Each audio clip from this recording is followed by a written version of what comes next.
Welcome, in front of me I have Microsoft Surface Laptop Go, and today I'll show you how you can change your default application.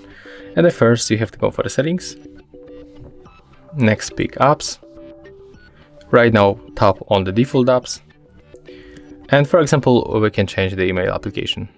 So click on it, and here you can choose different application. For example, you can switch from mail.